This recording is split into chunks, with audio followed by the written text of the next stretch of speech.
ഈത്തപ്പനയുടെ ഓല മേൽക്കൂരിയാക്കിയ, മഴ പെയ്താൽ ചോർന്നൊലിക്കും എന്ന് സ്വഹാബത്തെ രേഖപ്പെടുത്തിയ ഒരു പള്ളിയിൽ വെച്ച് പ്രവാചകൻ പറഞ്ഞില്ലേ എന്ന് ദജ്ജാൽ ഈ ജുഹ്ഫ മലയുടെ മുകളിൽ വന്നുകൊണ്ട് മദീനയിലേക്ക് നോക്കിക്കൊണ്ട് ചോദിക്കും, ലിമനിൽ ഖസ്റുൽ അബിയദു ഹാദാ, ആരുടേതാണ് ഈ വൈറ്റ് പാലസ്, ആരുടേതാണ് ഈ വെള്ളക്കൊട്ടാരം?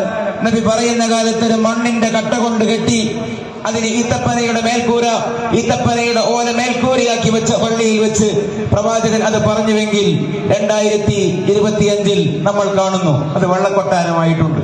ഈസാ അലൈഹിസ്സലാം ഡമസ്കസ് നഗരത്തിലെ വലിയ ജുമുഅത്ത് പള്ളിയുടെ കിഴക്ക് ഭാഗത്തുള്ള വെളുത്ത മിനാരത്തിൽ വന്നിറങ്ങുമെന്ന് പ്രവാചകൻ പറയുന്ന കാലത്ത് ഡമസ്കസ് നഗരം ഉണ്ടായിട്ടില്ല, ജുമുഅത്ത് പള്ളിയും ഉണ്ടായിട്ടില്ല, വെള്ള മിനാരവും ഉണ്ടായിട്ടില്ല. 2025 ഡമസ്കസ് ഉണ്ട്, ജുമുഅത്ത് പള്ളിയുണ്ട്, അതിന് കിഴക്ക് ഭാഗത്ത് തന്നെ വെള്ള മിനാരവുമുണ്ട്. പ്രവാചകൻ പറഞ്ഞില്ലേ, അന്ത്യനാൾ ഉണ്ടാവുകയില്ല, ലാ തഖൂമു സ്സഅ ഹത്താ യഊദ അർദുൽ അറബി അൻഹാറൻ വമുറൂജ, അന്ത്യനാൾ സംഭവ്യം ഒരിക്കലും സംഭവിക്കുകയില്ല.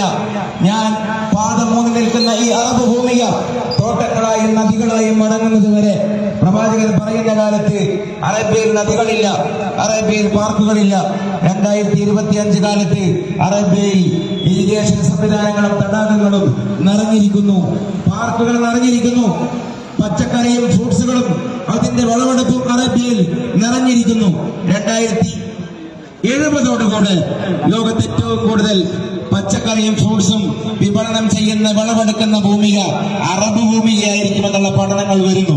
പക്ഷേ പ്രവാചകൻ അത്ഭുതകരമായി അവിടെ ഇങ്ങനെ ഒരു വാക്ക് കൂടി പറഞ്ഞു, ഹത്താ യഊദ, ഈ അറബ് ഭൂമിക മടങ്ങുന്നത് വരെ. ജിയോളജി പഠനങ്ങൾ മുന്നോട്ട് വെക്കുന്നു. Million of years ago Arabia was A Jurassic park. Million കൊല്ലങ്ങൾക്ക് മുമ്പ് ദിനോസറുകൾ ഉണ്ടായിരുന്ന വനനിപുണമായ കാടായിരുന്നു അറേബ്യ. 10-15,000 കൊല്ലം മുമ്പ് വരെയും അറേബ്യയിൽ കാടുകളായിരുന്നു. നൂറ്റാണ്ടുകളോളം ക്ഷാമമുണ്ടായതാണ് പിന്നീട് മരുഭൂമിയാകാൻ കാരണം. ഇങ്ങനെ എണ്ണിയാൽ നൂറുകണക്കിന് തെളിവുകൾ നമുക്ക് പറയാൻ കഴിയും. ആ തത്വം വെച്ചുകൊണ്ട് നമുക്കും പറയാൻ കഴിയില്ലേ, ഈ മൈറ്റ് ബി ആൻ ഏലിയൻ, ഈ അന്ത്യപ്രവാചകൻ എന്നതിലൊരു മലക്കാവണം, കുറെ കമ്പാനിയൻ ഓഫ് ഏലിയൻ, അല്ലെങ്കിൽ മലക്കല്ലെങ്കിൽ ജിബ്രീലിനോട് മിണ്ടിയ ഒരു മനുഷ്യനാകണം. അതാണ് ഞാൻ പറയുന്നത്.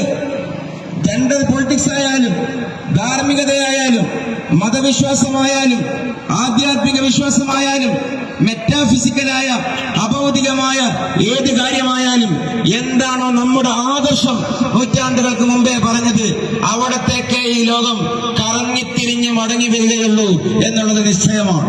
ഞാൻ എന്റെ വാക്കുകൾ അവസാനിപ്പിക്കട്ടെ. അതാണ് ഈ വിശ്വാസത്തിന്റെ പ്രസക്തി, ഈ ആദർശത്തിന്റെ പ്രസക്തി.